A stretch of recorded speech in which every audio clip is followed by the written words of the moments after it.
Voltamos conversando com a Denise Leite, como lidar com os problemas emocionais na infância. Então, nós vamos agora trazer algumas perguntas dos telespectadores e você pode também enviar a sua, como nós sempre falamos, dando o endereço no final do bloco. É a Jussara, lá de Juiz de Fora, Minas Gerais. O fato do espírito ser velho, consequentemente, o levou a viver várias encarnações. Isso pode trazer para a criança de hoje cargas emocionais do passado, causando distúrbios emocionais? Não há a menor dúvida disso. Nós somos seres multimilenares. Tudo aquilo que somos hoje é o reflexo do ontem. Se ontem eu passei por experiências muito comprometedoras, se eu não soube usar adequadamente o meu livre-arbítrio, se eu provoquei sofrimento e infligi também sofrimento em mim mesmo, terei, de alguma maneira, as lembranças relativas na próxima encarnação. Vou transferir os meus problemas para a reparação numa experiência seguinte, a fim de que gradativamente eu possa diluir toda essa dor que eu provoquei em outras pessoas e em mim mesmo. Eu costumo dizer uma coisa, e isso eu tenho comprovado constantemente. O esquecimento do passado que temos em relação a outras encarnações, ele é muito relativo. Porque nós esquecemos o fato, não esquecemos a dor do fato. A dor do fato a gente não lembra, a gente não esquece. Pessoas, por exemplo, que isso acontece praticamente com todos nós, aquela sensação de culpa que não se explica, aquela tristeza que nós não sabemos de onde vem, aquele estado de ansiedade que de repente irrompe e nós dizemos, mas eu estava tão bem e de um tempo para cá vivo agora assim ansioso e não temos explicação para o fato. Ora, de onde isso vem? Vem de um pertuito que se abre entre o passado e o presente no nosso interior, trazendo a dor do fato, mas não o fato, porque é a dor do fato que faz a gente reparar. Lembrar o fato não é importante, mas a emoção do fato sim, porque nos implica em buscar ajuda, modificar a forma de pensar, de agir, consertando o fato. O fato não precisa ser lembrado, mas a dor está sempre presente conosco. Então tem sim uma grande influência. E por isso a importância do estudo do espiritismo, né, Sem doutor? dúvida. Porque explica muitas coisas, faz com que a gente acalme, não só a mente como o coração. Isso. Porque muita gente pergunta, para nós que somos espíritas, as pessoas perguntam, mas por que Deus então não faz a gente lembrar para a gente corrigir mais fácil? É uma ilusão. Mas ele também diz assim, ele não deixa tudo oculto. A dor do fato, ele permite que a gente sinta, para poder reparar. O fato não é importante. E mesmo que como o espírito tenha a sua individualidade, como tudo fica gravado no perispírito, que é o corpo do espírito, não tem como apagar. Exatamente. A impressão sempre vem daquilo que precisa ser corrigido, sempre vem, exatamente. Mais uma pergunta? Claro. O Wellington de Cascavel, Paraná. Por que, mesmo a criança tendo uma infância cheia de cuidados, atenção, criada com amor, afeto e carinho, sem vivenciar situações que a traumatize, desenvolve mesmo assim problemas emocionais? A explicação aqui vai na sequência da anterior. Sim. Porque somos seres multimilenares. Aquilo que aprendemos hoje com os nossos pais, com os nossos vínculos de afetividade, coisas muito úteis, é claro que isso auxilia consideravelmente. Se não fosse isso, nós estaríamos completamente desnorteados. Deus é sábio por trazer ao mundo o bebê, que não tem consciência de nada, para gradativamente ir formando novos conceitos a respeito de si, do mundo, da vida, das pessoas, do futuro, através de conselhos novos e saudáveis. Deus é sábio, mas somos espíritos velhos. Trazemos conosco nossas inclinações, nossas tendências, nossas preferências, nossos atos do passado. Consequentemente, por mais que uma pessoa seja muito bem amparada e tenha os melhores conselhos e exemplos, sua dor interna também vem à tona. E as suas tendências, né? Mesclando com aquilo que ela recebe. E às vezes ela não sabe aproveitar, caindo de novo nesse resvaladouro de erros, de sofrimento. Também pode acontecer. Por quê? Porque ela tem uma bagagem que é dela, não é só do que lhe dão.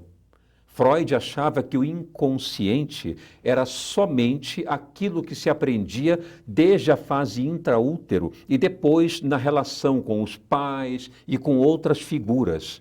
Mas nós sabemos que o inconsciente representa todos os fatores multimilenares por onde nós experimentamos o nosso trânsito nas várias encarnações e trazemos isso conosco. Então, é por isso que nem sempre sabemos aproveitar aquilo que nos dão, porque a dor, o sofrimento do passado é muito grande e ele passa a se repetir nessa encarnação. E muitas vezes aquele espírito não vai reencarnar exatamente na família ou com as pessoas que teve o laço, né?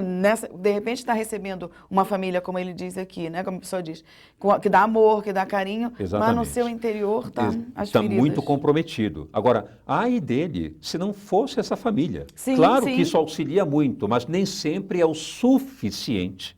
Às vezes há necessidade de passar por aquele caldo de dor para tentar mudar a própria situação, porque a dor é uma benfeitora, nós sabemos disso, é duro dizer isso, eu também tenho muita dificuldade ainda também de aceitar isso, todos nós. Todos nós. Há uma tendência de nós não querermos sofrer, mas a dor, ela é uma grande benfeitora nesse aspecto. E o que a gente fala para esses pais que deram todo esse amor, todo esse carinho e de repente vê o filho se debandar para o vício, para o crime?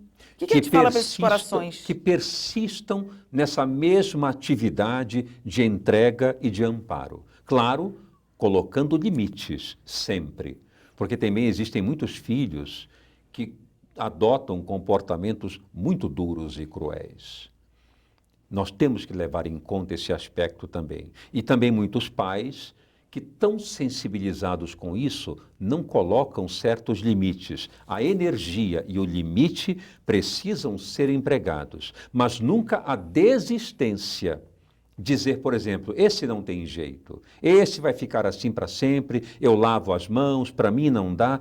Não devemos adotar esse comportamento. Por quê? Porque nós sabemos, por sermos espíritos imortais, não permaneceremos assim em um dado momento. Dia chegará em que nós vamos mudar. E nós utilizaremos nessa mudança todo o esforço daqueles que investiram em nós. Os aprendizados que nos deram, nós vamos, talvez não agora, mas depois vamos lembrar daquilo que nos ofereceram de melhor. E vamos usar esses instrumentos, esses recursos para melhorar. Então, nunca desistir.